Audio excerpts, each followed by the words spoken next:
Massé aux portes de la capitale indienne, le cortège d'agriculteurs s'étend sur des kilomètres. De leur campagne, ces paysans ont emporté avec eux leurs tracteurs et leurs bêtes, bien décidés à bloquer cette voie d'accès de la ville aussi longtemps qu'il le faudra. Tous ici s'opposent à de nouvelles lois qui viennent libéraliser le marché agricole. Ce paysan du nord du pays est l'un des premiers à avoir rejoint le mouvement. C'est ma remorque et c'est devenu ma maison. Comme le reste des manifestants, il refuse de quitter les lieux tant que la loi n'est pas retirée et c'est dans son camion qu'il compte tenir le siège. Je vais rester ici jusqu'au bout. Que ça se termine demain ou qu'il faille rester 5 ou 6 mois, je ne partirai pas. En Inde, les paysans vendent leurs marchandises sur des marchés d'État à prix fixe.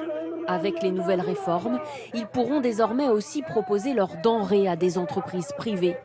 Ils craignent alors une baisse des prix d'achat sous la pression des grands groupes de la distribution.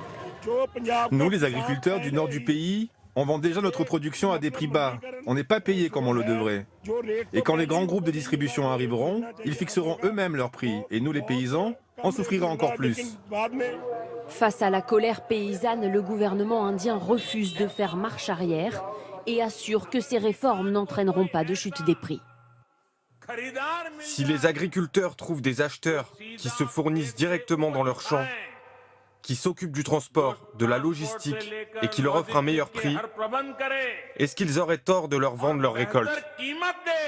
Ce soir encore, les agriculteurs s'apprêtent à passer une nouvelle nuit dehors et d'autres blocages plus conséquents pourraient s'organiser dans les prochains jours.